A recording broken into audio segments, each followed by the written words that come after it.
సాధారణంగా సెలబ్రిటీలు మాట్లాడేటప్పుడు చాలా జాగ్రత్త పడాలి. సమంత లేకపోతే సాయి పల్లవి ఇట్లాంటి వాళ్ళు బోల్డ్గా చెప్పబోతూ యుద్ధం సందర్భం ఇష్యూస్లో కొంత మైనస్ ఎదుర్కొన్నారు. అట్లాగే నాని వాస్తవంగా న్యాచురల్ స్టార్, అద్భుతమైనటువంటి నటుడు, ఎవరి గొడవలు లేకుండా వచ్చినటువంటి వాడే. అయితే తాజాగా తనకు సంబంధించి ఒక వివాదం ఏమొచ్చిందయ్యా అంటే, ఈ హిట్ 3 తీశాడు. ఫస్ట్ టైం ఇదేదో పూర్తిగా రక్తపు తరహా నటన. సరే, అది సినిమాల్లో ఇప్పుడు డైరెక్టర్ ఇష్టం కాబట్టి తన సంబంధం లేదు.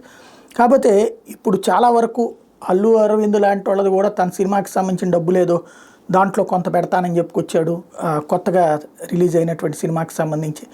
అట్లా ఈ సినిమా వాళ్ళు చాలా జాగ్రత్తగా మాట్లాడుతున్నారు.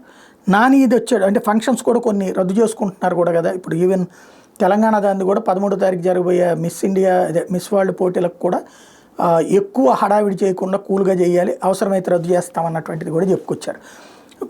ఈవెన్ ఆయన పేరేంటి, కమల్ హాసన్ సాధారణంగా దేశానికి వ్యతిరేకంగా సరదాగా మాట్లాడేస్తుంటాడు. ఆయన కూడా కాస్త తన సినిమాకి సంబంధించిన ఫంక్షన్ రద్దు చేసుకున్నాడు. అయితే ఈ మీట్కి సంబంధించి తన హిట్కి సంబంధించినటువంటి సక్సెస్ మీట్ పెట్టుకుంటూ దాని గురించి ఎవరు అడక్కముందే ఈయన ఒక డైలాగ్ వేశారు. పాకిస్తాన్ వాళ్ళకి ఇండియాలో ఒక సినిమా ఈవెంట్ క్యాన్సిల్ అయిందని సాటిస్ఫాక్షన్ రాకూడదు, అందుకే వాళ్ళు ఈ సక్సెస్ మీట్ ప్లాన్ చేశామన్నట్టు. పాకిస్తాన్ వాళ్ళు భారతదేశంలో నాని అనేటటువంటి ఆయన హిట్ సినిమా సూపర్ అయిపోయింది, దాంతో ఆయన పెట్టుకుంటే ఆయన కనుక అది క్యాన్సిల్ చేసుకుంటే నా విజయం అవుతుంది, అది ఆయన క్యాన్సిల్ చేసుకోకపోతే నా పరాజయం అవుతుందని ఫీల్ అవుతారా?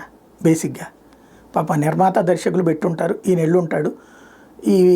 వీళ్ళందరూ వచ్చేటప్పటికి వీళ్ళు అడుగుతారు కదా ఎవరో ఒకళ్ళు ఇట్లాగ ఈ టైంలో ఏంటని, అందుకని ఈ వివరణ ఇచ్చాడు. దీన్ని ఇప్పుడు కొంతమంది ట్రోల్ చేస్తున్నారు, కొంతమంది సమర్థించే వాళ్ళు ఉన్నారు, వ్యతిరేకించే వాళ్ళు ఉన్నారు.